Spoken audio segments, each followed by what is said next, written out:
Welcome to the Skeptic Zone, the podcast from Australia for science and reason.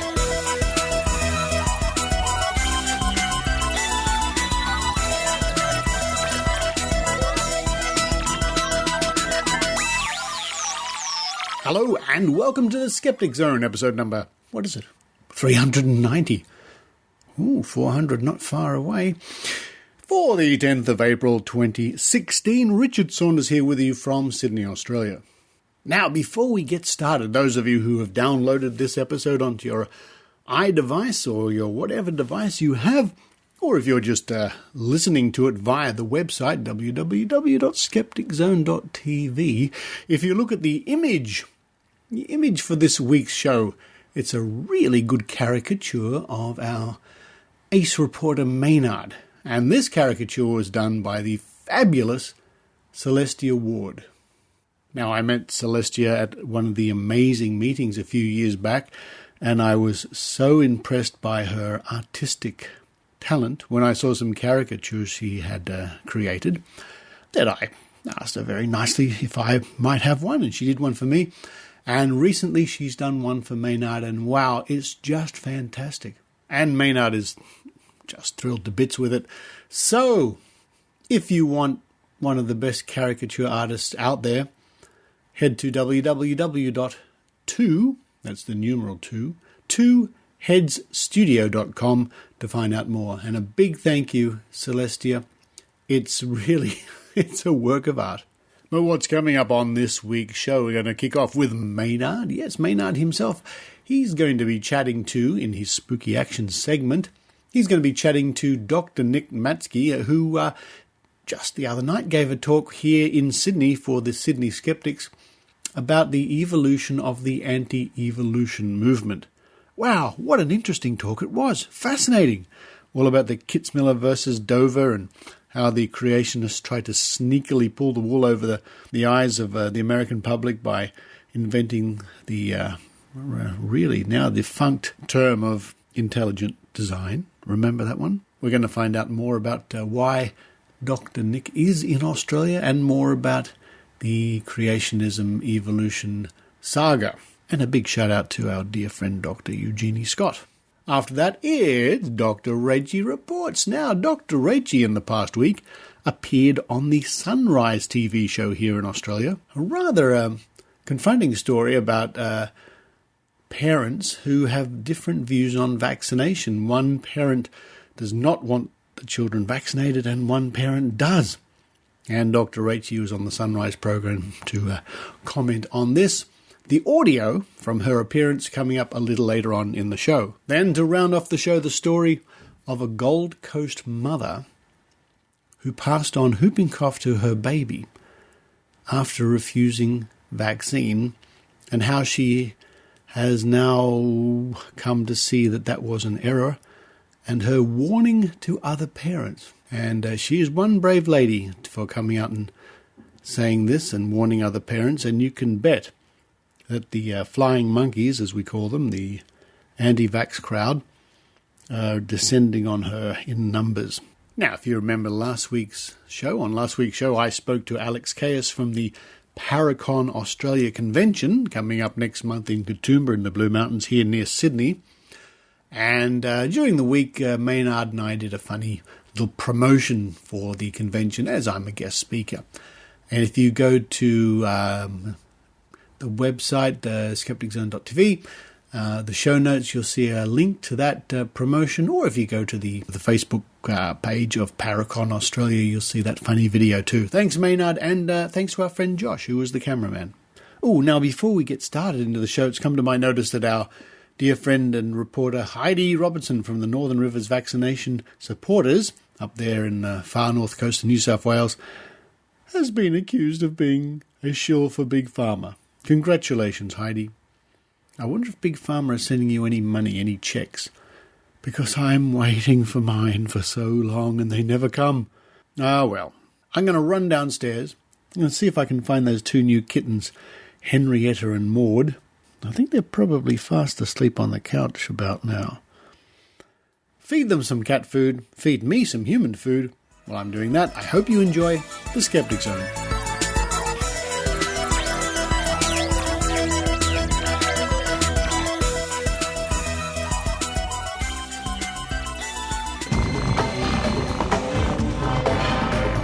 here's Maynard's spooky action at a distance.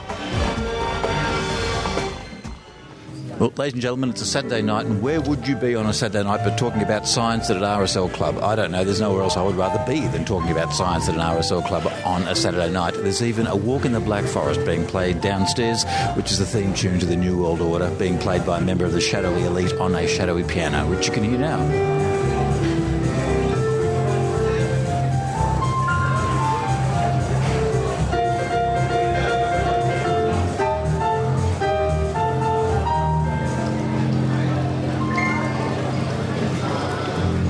That's the sound of the New World Order, folks. Lovely. But right now, I've got someone who spent a lot of time at university working out the evolution of people who don't believe in evolution. Who have we got here? Hi, my name is Nick Matzke, and I'm a postdoc at the ANU. And what was your postdoc in? So I'm still doing it. It's actually in evolutionary biology and biogeography. That's my main topic, and phylogenetics, the study of evolutionary history. But yeah, I'm going to talk tonight about the evolution of anti-evolutionism in the U.S. Now, can I ask you why you picked that for your topic for your doctorate and all that? Why did you pick that? Oh, well, the topic for my doctorate was actually biogeography. It wasn't this creationism stuff. But I've been involved in the evolution creationism issue for over 10 years. So yeah, I have a science side and then this kind of science education side. So that's a pretty those are fighting words in the US, as they like to say, the creationism versus evolution. What state are you from? I take it you're not from down south. Well, I grew up in the West Coast in Oregon, where there's fewer problems, but I was born in Oklahoma, which still has fights every year about this issue. And my dear grandmother, who I love very much, she's on the opposite side of this issue from me for my whole life. So I've been exposed to it my whole life, and so I was more aware of it than some science people are, I think, when it started picking up there. This is an issue I talk to with a lot of skeptics about. What do you do at Christmas time when the whole family's together there? You just don't avoid this topic, or how do you work it out for your family? Yeah, I usually, with extended family, like my close family doesn't have an issue, but extended family can be an issue. So you only raise the topic if everyone's in the mood to really have a discussion about it, because, you got to pick your battles, right? So sometimes you can get surprising results. But yeah, I think family harmony is worth something, so everyone should make their own decision about when the right time to have these discussions is, right? Well, you've tracked the evolution. You showed me a very nice flow chart there that's in Australasian Science, that the flow chart of the anti-evolution movement. Do you actually go out and debate them? Is that part of the thing, you actually go against them, or are you just looking at their history? So I have this history. Back in 2004 to 2007, I worked for Eugenie Scott at the National Center for Science Education in the U.S., and that's the nonprofit organization that's devoted to defending evolution in the public schools especially. And so I have that. So I did that for several years. Then I went and got a PhD in sort of straight science. But then 10 years later, last year, we were coming up with the 10th anniversary of this famous court case that happened in 2005. Oh, is that the one that's in God's Not Too Dead? I saw that movie. It's got Melissa Joan Hart in it. Is that the new movie? Yeah, is that the new movie? Was that court case, was it? I actually believe it's not. I think that movie's fictional. Right. Yeah, and I have not seen the movie, but it's a fictional movie. I believe it portrays a courtroom fantasy because the anti-evolutionists have these dreams, and they've written many fictional pieces where they dream that there will be a court case and they'll get shown to be right. So I was involved in an actual United States federal trial in 2005. And in that actual case in Pennsylvania, the creationists went into that case thinking it would be sort of like these various movies and things that they do. But it turns out their lawyers are about as good as their scientists. And we had much better lawyers and much better scientists. And it was really a crushing victory for evolution. So that's part of what I'm going to talk about tonight. And actually, that court case had a big impact on the evolution of anti-evolutionism, which is the other thing I'll talk about. Okay. Now, the anti-evolutionists bring the Bible as their evidence. How does that stand up in the court? Well, it all depends on your country's sort of framework for deciding these things. But Saudi Arabia probably wouldn't go so well, but the Quran would work there. Yeah, well, and that's how they run those things. The United States, right, has pretty official separation of church and state, and so if the Bible is being used explicitly in a science classroom, that will get ruled unconstitutional. Now, because of that, there have been several generations of evolution of these creationist arguments to make them seem less based on the Bible, and that's where things get interesting. So in the 1980s, we had creation science. That was the phrase that was used, and that got ruled unconstitutional. In 2005, we had intelligent design, and that was that court case in 2005. And after that, we've had these other strategies that have been promoted. So, and there's not yet been a court case on those. So it keeps changing, kind of under legal pressure. Well, with the new one, it appears to be if you have a sincerely held religious belief, is there a chance that this will be used to beat evolution over the head? Ooh, so there have been some attempts at that kind of argument. They haven't won, as far as I know. There's this balancing act that the government has to play between. There's two clauses in the First Amendment of the U.S. Constitution. One says the government shall make no law respecting establishment of religion, and the other one says or impacting free exercise thereof. So the free exercise clause sometimes gets used to say, well, my personal religious belief means that you can't oppress me by teaching my children about science or something. Those cases have usually lost because the argument is teaching science has a secular purpose. The whole point of having a government is to do secular things. Teaching science is one of those, and so those court cases haven't usually won. But people keep trying to invent new versions of these arguments. No. Does it keep you awake at night, all these threats to the whole thing? Literally, it has sometimes because I actually worked on these issues, and still sometimes I debate these guys on the internet and stuff. It's dropped out some because there's been less of this issue in the public eye, although it's still going on. So it mostly depends on how annoyed you are, right, at some particular set of arguments. I would have thought that someone who does this professionally in a courtroom, the last thing you want to do late at night is start an argument with someone on the internet. You don't need that sort of aggravation in your life, sir. Well, if it was a rational thing, you'd be right. I started out doing that as a hobby even before it was a big issue. It was just kind of people are wrong on the internet, and I was learning evolution myself at the time. So this is 15 years ago. So I did it for fun, and I still occasionally do it for fun. Although I've heard almost every argument. So it's usually only if something new pops up will I sort of get interested in it. Now, are they still trying to push the Earth is 6,000 years old, or is that a particular fundamentalist group that wants that?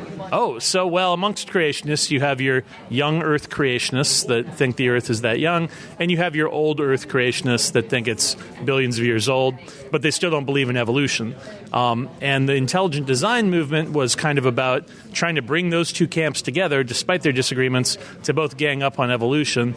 And that turned out to backfire legally, because if you include the young Earth creationists, then it's particularly clear that it's a biblically based thing. So they tried to cover that over. It didn't really work very well. So that fight still goes on amongst the fundamentalists. But yeah. Now, behind the whole non-belief in evolution, is it people that want to be Bible literalists, or is it people that just don't trust science? How to say that? I mean, they obviously don't trust science, although they claim to love science. But the fundamental thing is generally the biblical literalism and fundamentalism. That is the beating heart of all these anti-evolution movements. You get a few people who are, I would say, contrarians, who just don't believe anything that the majority says or the dominant authorities say, right? And so those people exist. They don't tend to be that organized. They do tend to jump in. Like if they write a book, the creationists will cite that book and say, look, there's somebody who's not a fundamentalist who's on our side, but they're not a major player, I would say. Is Texas still the hotbed of this as far as the textbooks are concerned? I believe that as goes Texas with the textbooks, it goes to the rest of the United States. Is that still an issue? Because they try and put an issue in at Texas and that spreads. Explain that to an Australian listener. Yeah, so this is one of the weird features of the U.S., right? There's 50 states. Each state makes its own education policy and chooses its own textbooks for the students. And Texas is about the second biggest textbook market. And for decades and decades, the State Board of Education has been run very often by very conservative members, and they often give a lot of they'll invite creationists to testify. They'll let creationists mess around with the textbook adoption process, and that is still going on. And it'll go on until the voters, change the politics of that board. So every couple of years there's a big fight over textbooks. The influence of Texas on other states is somewhat reduced now because basically of computers. They can it's easier to edit textbooks and make state-specific editions. In the olden days, it was just the publisher would only write one book and send it everywhere. So it's a little modified. But on the other hand, that creates its own problem because it's possible, it's still bad. If Texas has bad textbooks, that's still a problem, right? So the fact that the publishers can hit a few buttons and produce a watered-down science textbook for a certain state, that's not very good. So overall, recently, the publishers, due to pressure from pro-science people, the publishers have been much better about resisting political attempts to screw around with the science education.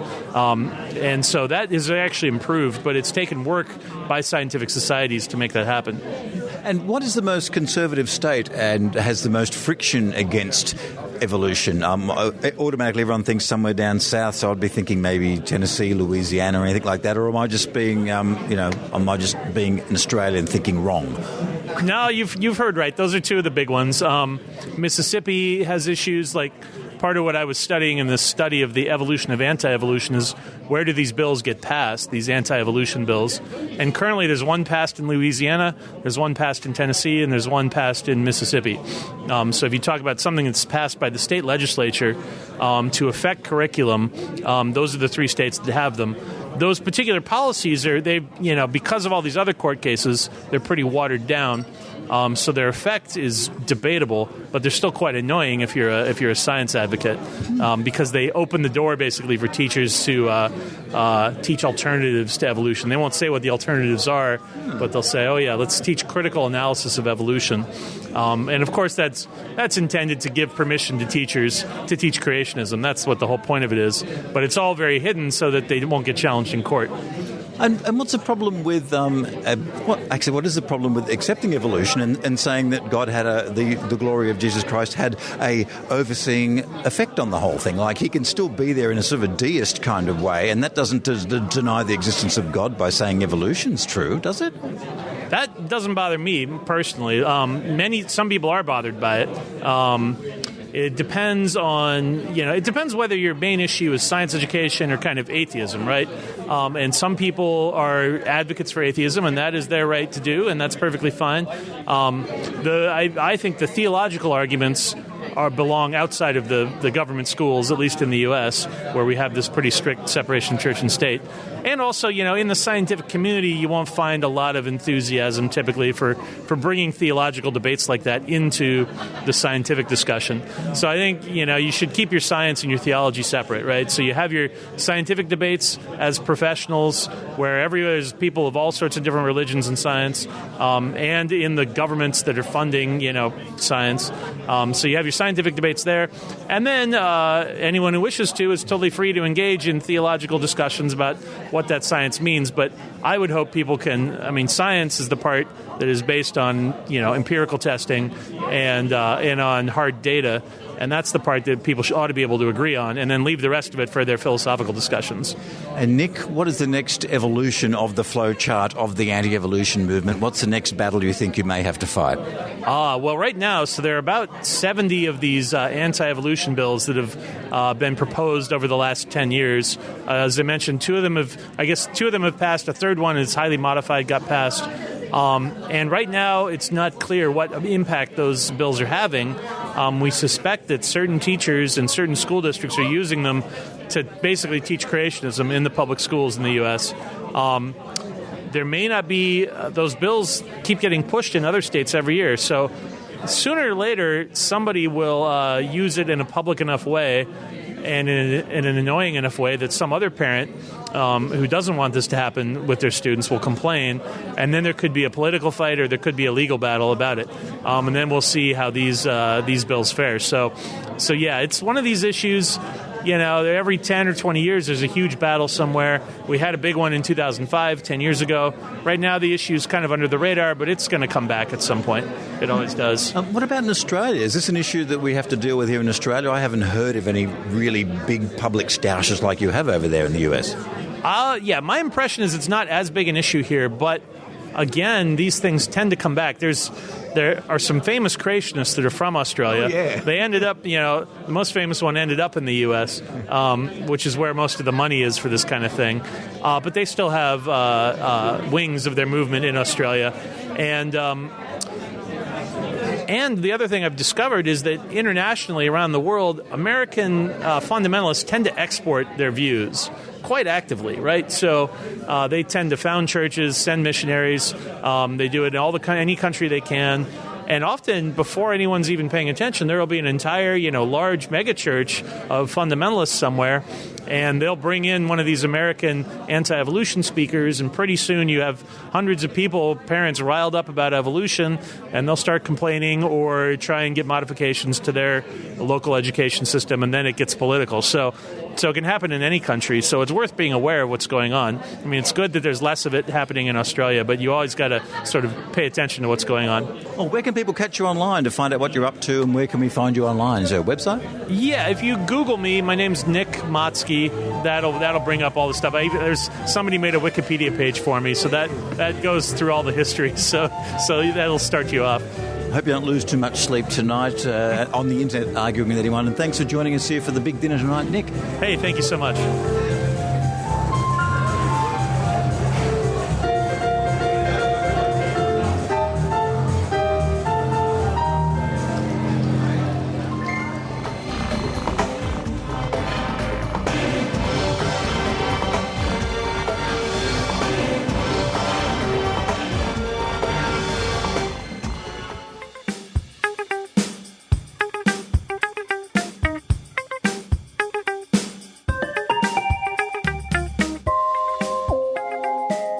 Are you skeptical? Skeptical? In other words, do you see yourself attending Northern California's Science and Skepticism Conference, Sunday, May 15th? I see myself attending that. Well, I'd like to attend that. If I visualize things, if I use the secret, the law of attraction. Let me see. Concentrate now. Concentrate. Lovely airline sending me ticket to Skeptical. Well, I don't think that'll happen, but I'd love to go. Skeptical is the Northern Californian Conference on Science and Skepticism, a day-long event with speakers, panels, and discussions on a wide array of subjects. The 2016 Skeptical event will be held on May 15th at the Oakland Asian Cultural Center. They have once again put together another all-star cast of speakers. Make sure you save the date. I promise I'm saving the date. Don't know if I'll get there, but I am saving the date. There's going to be talks about exploring Saturn, our ancient ancestors, Homo erectus, everything you know about autism history is wrong, brain myths, lessons from neuroscience, vaccination, testing psychic powers, gene editing, and a workshop for producing skeptical children. Boggles the mind. It sounds like a terrific day. Skeptical, Northern California, at www.skeptical, or skeptical con.com, skepticalcon.com. That's a mouthful. You might even get to meet someone like, I don't know, Eugenie Scott. Ooh, worth the price of admission alone, folks. And if the law of attraction truly does work, I might even see you there myself. Well, we can try. Skeptical, Northern California's Science and Skepticism Conference.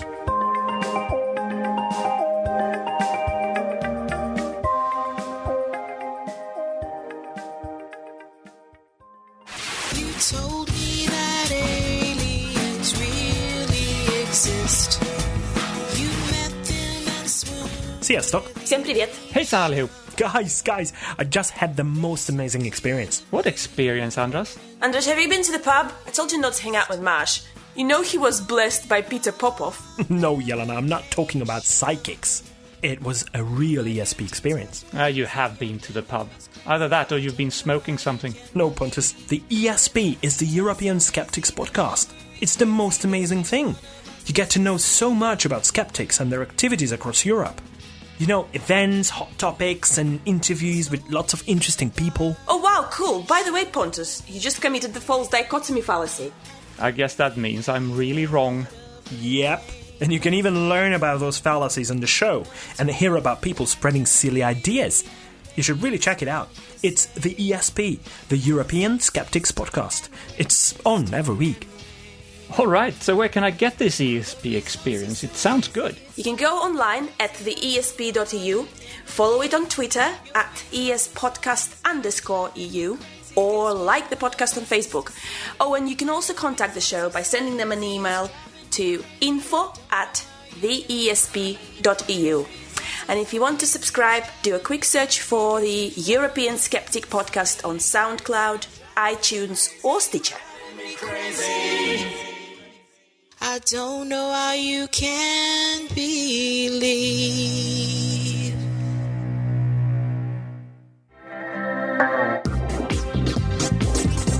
Now it's time for Dr Rachie Reports with Dr Rachael Dunlop. Now, we've heard of the no jab, no play law, and now there's Centrelink's no jab, no pay law. But what happens when parents can't agree on whether their children should be vaccinated? An Australian mother is now taking action to find out. She's the Queensland mother causing widespread controversy over a fundraising page.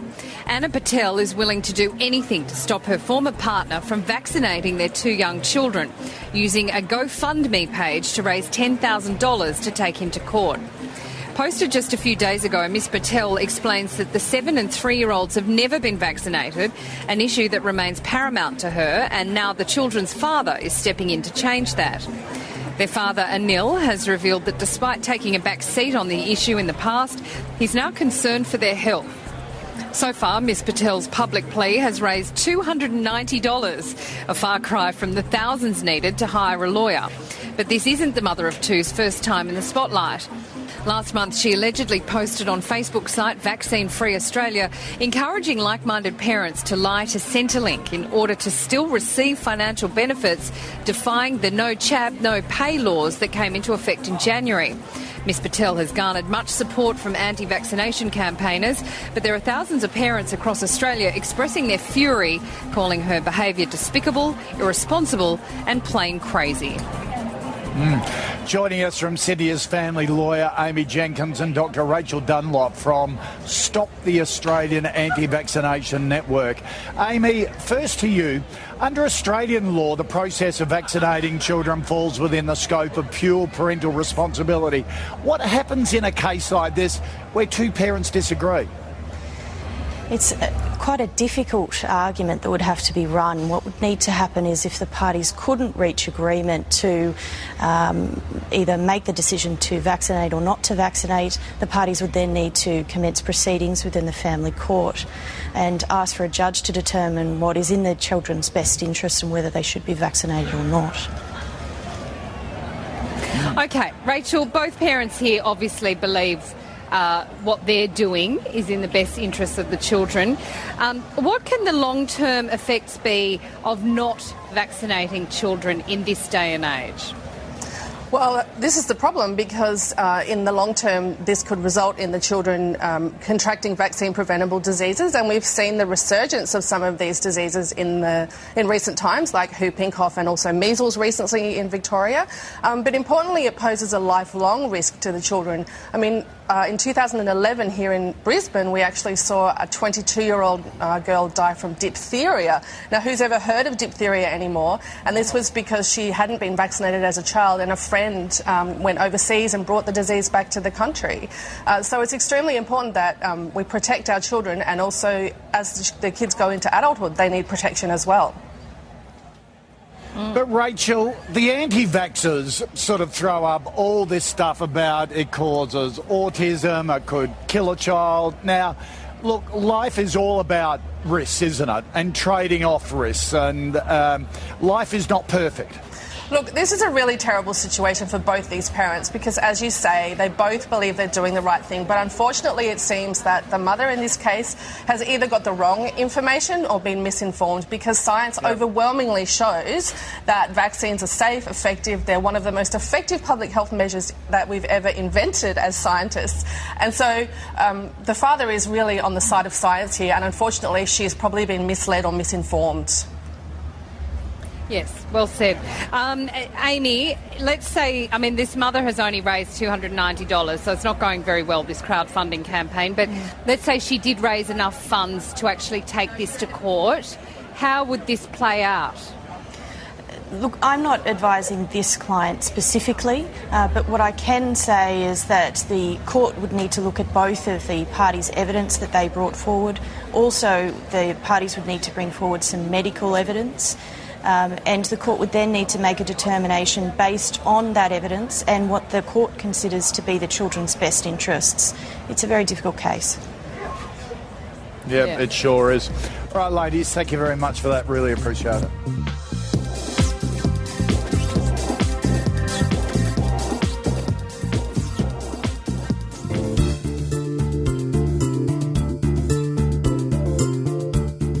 G'day, this is Dr. Carl Kruszinski, proud to be a skeptic, and you can find out more about me at drcarl.com and get lots of free stuff there as well.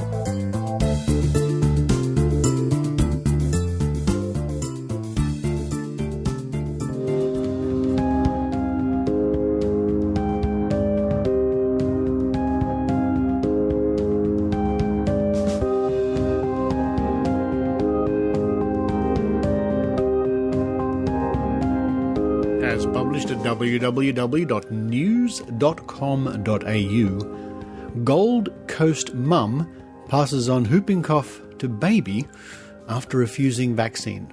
6th of April 2016 by Jane Hanson. A Gold Coast mother who refused the whooping cough vaccine during pregnancy went on to catch the potentially deadly disease and pass it on to her brand new baby girl. The mother, who has gone public in a video posted on the Gold Coast Health website to warn others, said she had refused the vaccine because she was a, quote, organic, end quote, kind of woman. Quote, I was a healthy, pregnant woman, worked out, went to the gym, ate very healthily, had a natural birth, and somehow in the last 2 weeks of my pregnancy, I managed to get whooping cough and didn't know, end quote, she said. After the birth, she went to the doctor about a persistent cough and found out she had whooping cough that had been passed on to her baby daughter, Eva. Quote, Eva was diagnosed with whooping cough and it is a nightmare, end quote, she said. Quote, she was a bit coughy, but within 2 weeks the cough became very scary, a horror movie, turning blue, going floppy in my hands, running to hospital, end quote, she said. Quote, she ended up in intensive care with a baby that just coughs and coughs and coughs, and it's so hard to watch your tiny little thing go red, then they go blue, and sometimes they go black. Then for a moment you think they're dead in your hands, they flop. A lot of suffering for a tiny thing you love so much. I was offered the injection in week 28, being the healthy, fit, organic woman that I am. I said, quote, leave me alone. I don't need this crap. End quote. Quote, I got over it very quick. It was nothing for me, but she is into week 4 and every hour I have to stay here and watch her going blue, watch her go blue, watch her cry and give her oxygen. She is my only child and if I could turn back time, I would have protected myself. That's my message, end quote, she said. Australia is in the grip of a whooping cough epidemic, with 22,516 cases recorded nationally last year and 5,561 cases recorded so far this year. In April last year, free whooping cough boosters were introduced throughout Australia for pregnant women after UK studies proved the boosters cut infant deaths from whooping cough by 90%. And that report was by Jane Hanson, as published at www.news.com.au. Now here is the audio from the lady in question, produced by Gold Coast Health, building a healthier community.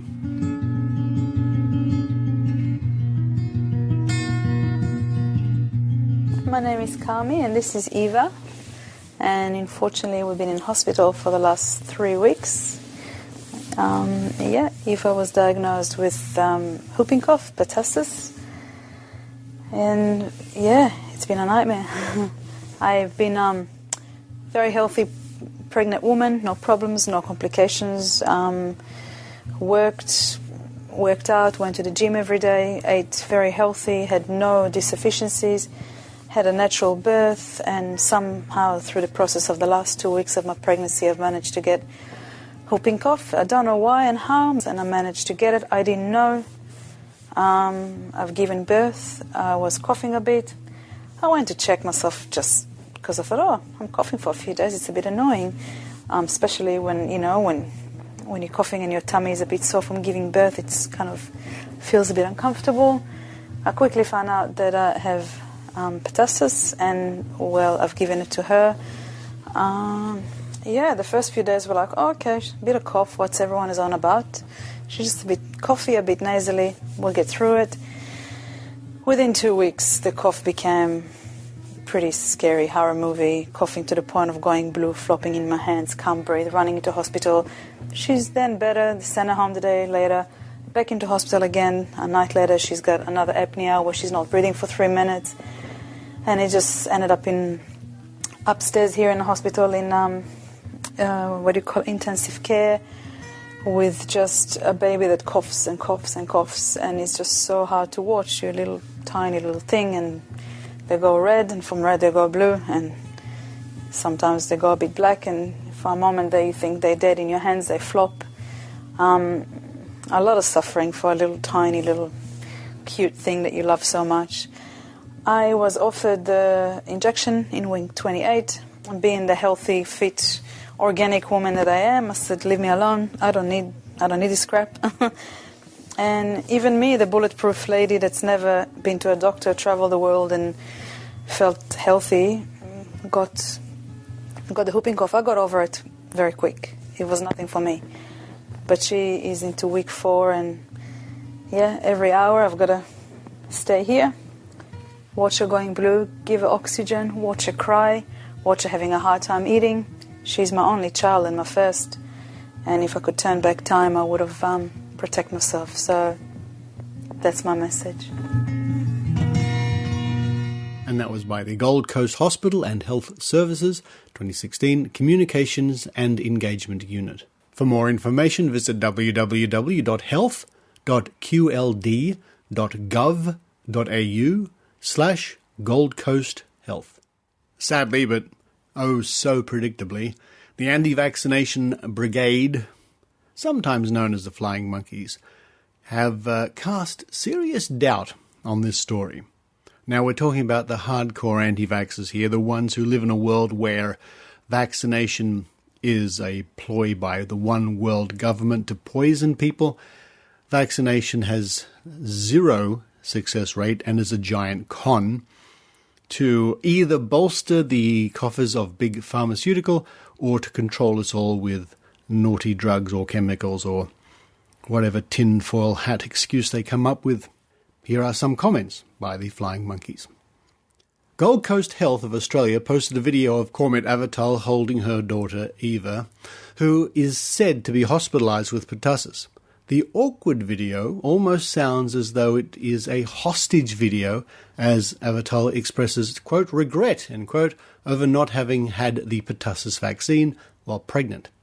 It even has been edited with music, as well as the hospital's pre-roll advertisement. Eva is set to be released from the hospital this week, which isn't mentioned in the video. Other items remain unclear. Avatal had pertussis seemingly while pregnant and remained contagious nearly 12 weeks later. If she was tested for it, and that's not known, did the hospital take any precautions when Eva was born? Was test performed on Cormet again, seeing that she had this previous history of pertussis? Did she breastfeed to help boost Eva's immune system?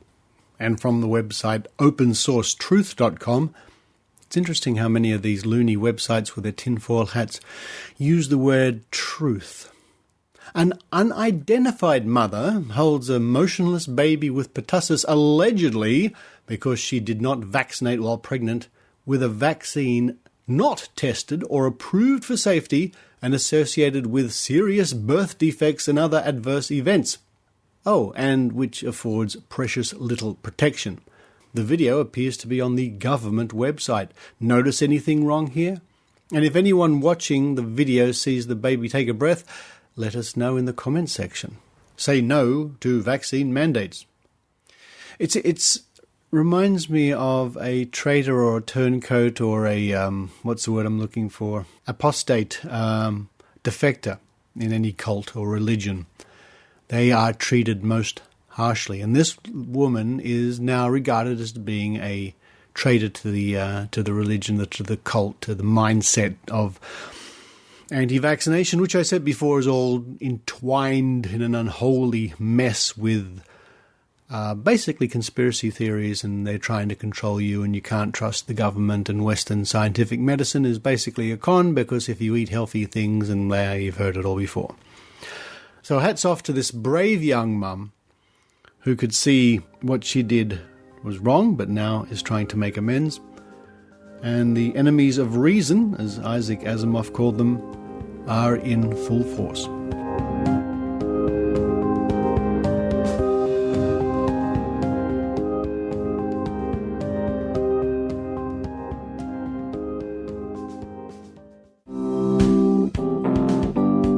Hi, this is Heidi Robertson from the Northern Rivers Vaccination Supporters.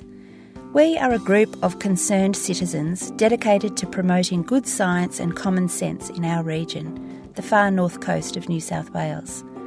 This area, famous for its natural beauty and relaxed lifestyle, also has the lowest rates of vaccination in Australia.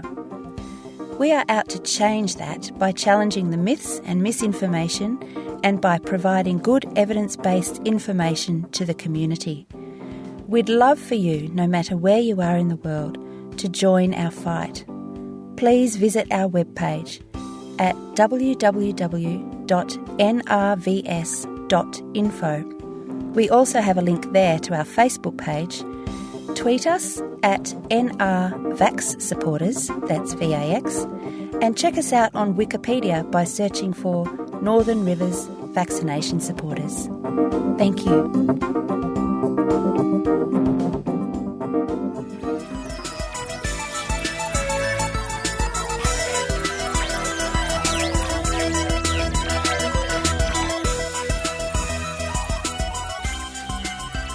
Thank you for listening to the Skeptic Zone, and as somebody requested during the week, wrote to me, here is the sound of Henrietta and Maud purring.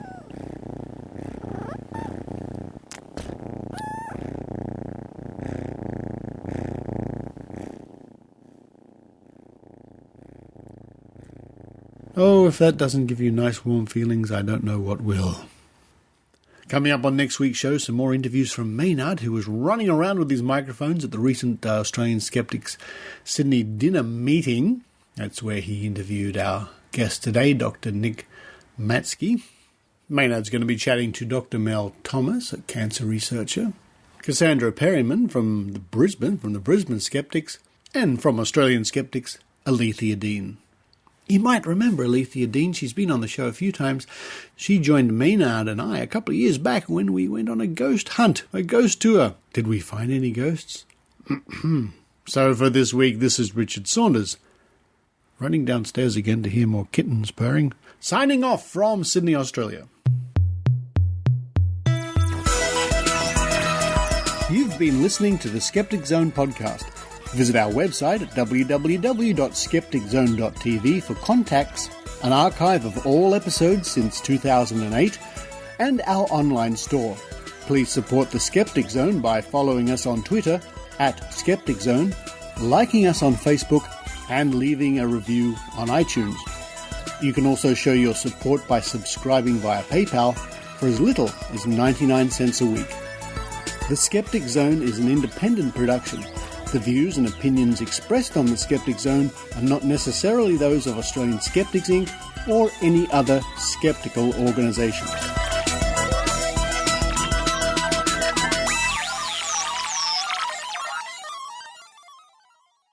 As if you're the ACO on the video. Not chatting with me. If you hold it like that, that's probably the best of the moment. Okay, are you on?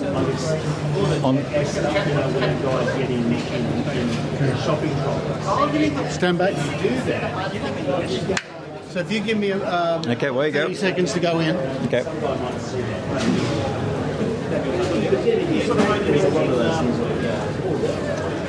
I'll walk in the frame.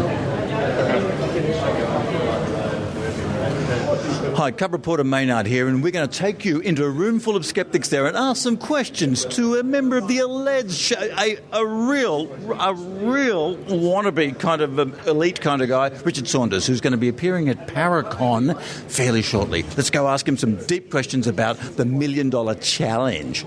Come on. Here we go. A room full of skeptics. They're all skeptical. They're skeptical about the food. They're skeptical about the wine. They're skeptical about the car park. They're skeptical about every bloody thing. Here we go. Now, where are you? He's over here. And what would a skeptic be doing? The old Geller trick of spoon bending. Richard Saunders, I believe you're going to be at Paracon fairly shortly talking about the alleged $1 Million alleged challenge. Are you a member of the Shadow Elite? Have you got Illuminati underpants on? What's all about that tie? What's that tie wearing? See this guy. Come on, I believe this. It's just a whole challenge thing. There's no $1 million, is it? There's no $1 million. Come on, don't you run away from me. Don't you run away from me. You look at that tweet. Look at that. There we go. Leaving in shame the alleged Richard Saunders and his alleged $1 million challenge. It's all going to be at Paracon. Yeah, come back, Saunders. I'll have you.